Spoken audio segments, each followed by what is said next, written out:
Bonjour à tout le monde, j'espère que vous allez bien. Ici Savant Céleste et aujourd'hui on se retrouve pour une nouvelle vidéo sur Jupiter dans le signe des Gémeaux.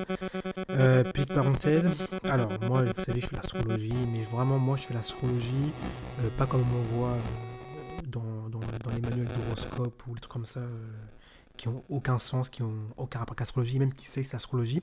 Moi je fais des recherches, c'est pour ça que j'arrive à vous sortir autant de connaissances et j'arrive à avoir autant de sujets de vidéos à chaque fois constamment, c'est que je fais des recherches constantes sur l'astrologie, constamment.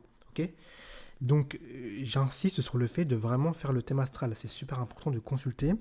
Je l'ai dit dans les autres vidéos de Jupiter en bélier et en taureau, c'est super important, là on est dans le signe du Gémeaux, parce que c'est vraiment des indications sur vous, sur votre vie, sur votre santé, sur plein de choses, également sur votre futur qu'il faut prévoir, surtout aujourd'hui où le monde part vraiment dans tous les sens. Encore plus aujourd'hui, il faut se rattacher, il faut revenir à la spiritualité, il faut comprendre ce que c'est. Donc faites votre thème astral, c'est super important. Donc là, on va commencer avec Jupiter dans le signe des Gémeaux, qui est une position intéressante. Pourquoi? Puisque c'est la première position où on rentre dans une position d'exil. L'exil, comme beaucoup de gens pensent au début, beaucoup de gens pensent que l'exil est une mauvaise position. L'exil est une position qui est forte, mais dans le mauvais sens. En fait, l'exil, Jupiter par exemple en Gémeaux ne perd pas d'énergie. C'est-à-dire qu'une position d'exil ne fait pas que l'énergie se perd. Au contraire, en fait, l'énergie est tout aussi fréquente au domicile. C'est juste qu'elle est tellement mal orientée, elle est orientée dans un sens inverse, dans un sens un peu, en fait, elle est un peu pervertie par le signe, qui fait que ça va donner beaucoup de choses, mais dans un sens qui est un peu bizarre. Vous voyez, c'est comme par exemple je prends l'exemple de Mercure en Sagittaire qui est en exil. Normalement, Mercure en Gémeaux, c'est très dynamique, c'est très adaptable, apprentissage rapide, jeunesse d'esprit, etc. Donc c'est très bien Mercure en Gémeaux, mais quand Mercure rentre dans le Sagittaire, donc en exil, Mercure ici, il va se goinfrer de philosophie, il va commencer à avoir un sens, il va vouloir trouver un sens à ce qu'il dit à chaque fois, et ça va donner quelque chose d'assez...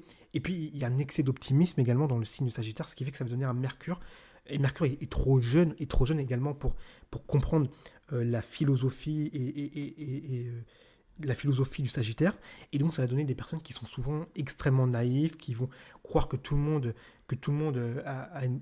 comment dire, que tout le monde que tout le monde a des valeurs parce que eux ils en ont et souvent ils vont se faire berner, donc c'est souvent ça qu'on voit, et puis ils vont avoir tendance à prodiguer beaucoup de connaissances, à beaucoup parler, à insuffler des connaissances, à vouloir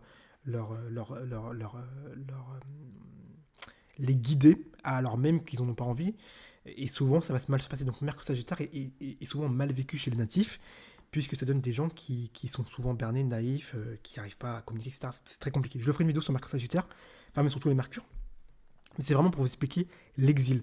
Donc Jupiter, dans le signe du Gémeaux, est en exil. Donc Jupiter, c'est quoi? C'est l'expansion, c'est le guide, c'est celui qui va guider autrui, le remettre sur le droit chemin, qui va lui dire fais pas ça, c'est pas bien, tu vaux mieux que ça, t'inquiète pas, perds pas espoir, voilà. Dans le signe des Gémeaux, qui est un signe d'air mercurien, donc c'est un signe vraiment extrêmement rapide, c'est le signe de l'entourage, c'est un signe extrêmement dispersé, qui apprend vite, qui apprend beaucoup. Mais dans le signe des Gémeaux, il n'y a pas vraiment... C'est un apprentissage un peu... j'ai appris quelque chose, et puis maintenant j'ai passé à autre chose, vous voyez, je l'ai appris, je l'ai compris, j'ai compris ce que tu voulais dire, maintenant je passe à autre chose. Alors que Jupiter, c'est vraiment un apprentissage, mais il y a un côté aussi philosophique. C'est-à-dire que c'est pas apprendre pour apprendre. Il faut qu'il y ait un sens qui se développe dans ce qu'on apprend. Il faut qu'il y ait un sens. Et donc, dans Jupiter en Gémeaux, c'est souvent compliqué. C'est-à-dire que c'est des personnes, on peut penser à un guide ou à un coach ou à un professeur, hein, ou qui on veut, ou à un enseignant qui va souvent prodiguer des connaissances, qui va souvent donner des enseignements, mais qui va complètement être détaché du sens, et donc on peut penser à quelqu'un qui va vraiment donner des connaissances, beaucoup de connaissances, mais mais dont il ne sera pas rattaché par un sens philosophique, et dont les élèves le sentiront. En fait, ils sentiront que c'est juste un professeur qui veut juste donner ses connaissances et il veut se barrer, quoi. Et donc, ils vont vraiment sentir ça, et la transmission jupitérienne va mal se faire. Ou en tout cas, va se faire trop rapidement. Dans Jupiter, dans le signe des Gémeaux également, on peut parler également, On peut parler de reconnaissance. Jupiter représente la reconnaissance. Vous savez que Jupiter, c'est la personne qui va être reconnue socialement. Euh, et c'est souvent ça que normalement Jupiter fait dans son thème. C'est vraiment le but, c'est d'être reconnu à la maturité, à terme. C'est vraiment d'avoir mené son aventure et d'être reconnu. Dans le signe des Gémeaux, c'est souvent une reconnaissance dont on peut dire que c'est une reconnaissance qui est assez rapide. C'est-à-dire que c'est des gens qui sont reconnus, mais trop rapides. Je dirais même précoces. C'est-à-dire que c'est des gens qui sont souvent reconnus très tôt dans leur vie. J'en ai beaucoup en tête qui ont Jupiter en Gémeaux et qui ont très très très tôt, j'en ai vraiment beaucoup en tête. Hein. Je connais des gens qui ont fait du tennis par exemple, et dont on a dit par exemple quand ils étaient jeunes qu'ils étaient très populaires. C'est-à-dire que c'est des gens qui on disait lui c'est le futur du foot, du tennis français, où lui il a un potentiel de malade mental. Et en fait sur le long terme il n'y a pas de durée. Vous voyez, c'est-à-dire qu'il y a une popularité, il y a une reconnaissance très rapide avec Jupiter en Gémeaux. On est très rapidement reconnu, mais en fait trop rapidement. C'est ça le problème, c'est trop rapidement. Et donc, il n'y a pas de stabilité, il n'y a pas de long terme en fait sur Jupiter dans le signe des Gémeaux. C'est dommage, mais c'est le signe des Gémeaux qui fait que c'est un signe de court terme, c'est-à-dire que c'est un signe assez rapide, et donc forcément, le signe ne permet pas de poursuivre sur la durée. Dans Jupiter également, dans le signe des Gémeaux, en fait, il y a tellement de choses que je pourrais vous dire. Euh, c'est pour ça que j'ai fait Patreon, notamment dans la barre de description, où là, je vais vraiment aller en profondeur, en précision. Vous allez vraiment comprendre, et même, je dirais même dans la santé s'il faut, pour vraiment que vous compreniez ce que ça donne. Parce qu'évidemment, sur YouTube, je ne peux pas tout mettre. Je fais plein de placements, je fais plein de vidéos. Donc, je ne peux pas à chaque fois aller dans la profondeur pour chaque placement. Donc, je fais vraiment les grands traits que j'ai déjà vus et que je vois actuellement et que j'interprète maintenant qui me viennent en tête. Mais si vous voulez de la précision, de la profondeur, Patreon en bas. Et n'hésitez pas également à me poser des questions. Ça, c'est avec grand plaisir que ce sera de vous aider. Également, Jupiter représente également l'étranger. Pourquoi? Parce que Jupiter, c'est l'expansion, mais l'expansion des horizons. C'est-à-dire que Jupiter, c'est j'ai vu mon patelin, mais maintenant j'ai envie d'aller voir ce qui se passe ailleurs. J'ai envie d'aller à l'étranger, j'ai envie d'aller voir ce qui se passe ailleurs. Autre part, dans les pays étrangers, je veux m'imprégner des cultures étrangères. Donc Jupiter en Gémeaux, qui est un signe également, je ne vais pas dire de voyage, mais c'est un signe de déplacement, où on se déplace beaucoup. C'est souvent des voyages de proximité avec le Gémeaux, je suis d'accord. Mais ça reste quand même un signe de voyage, un petit peu. Donc Jupiter en Gémeaux va effectivement donner beaucoup de voyages. C'est-à-dire que c'est quelqu'un qui va beaucoup voyager.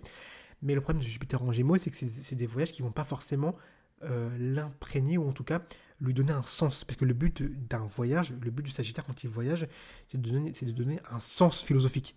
D'ailleurs, c'est pour ça qu'on dit que les voyages ouvrent l'esprit. C'est pour ça en fait. Hein. C'est ça. Donc, mais dans Jupiter, dans le signe des Gémeaux, il n'y a pas d'ouverture d'esprit, ou en tout cas très peu. C'est-à-dire que c'est vraiment voyager pour voyager. Voilà, je suis allé, je sais pas, au Groenland. Ok, j'ai vu, c'était cool, mais j'ai rien tiré d'autre. J'ai rien tiré. C'est un voyage comme un autre. En fait, j'ai pas tiré de conséquences ou de sens là-dedans. Et c'est ce qui fait que Jupiter en Gémeaux est un guide ou un coach qui n'a pas vraiment de sens, où il n'a pas vraiment des choses à transmettre. Là où vous allez voir que Jupiter dans le signe du Cancer, vraiment c'est un placement qui est incroyable. J'ai encore fait tout à l'heure. Et d'ailleurs, Jupiter est dans le signe du Cancer actuellement. C'est incroyable ce placement-là. C'est incroyable. Donc je vais vous le faire après là, pour que vous compreniez. Mais c'est là où on voit que c'est vraiment... Et là on voit que les signes qui se suivent, c'est le jour et la nuit. On le dit, les signes qui se suivent, c'est le jour et la nuit. Ils n'ont rien à voir énergétiquement parlant. Le Gémeaux et le Cancer n'ont rien à voir. La Balance et le Scorpion n'ont rien à voir. Je prends des exemples. Hein. Le Poisson et le Bélier n'ont rien à voir. Bah là, le Poisson et le Bélier, on va encore mieux. La Vierge enfin le Lion et la Vierge n'ont rien à voir. Donc les signes qui se suivent n'ont vraiment rien à voir. Et vous allez le voir après avec le signe du Cancer, où il y a c'est un placement qui est extraordinaire. Je l'adore. Donc voilà. Donc je vais finir sur ça. Si vous avez pu apprécier la vidéo, n'hésitez surtout pas à mettre un like.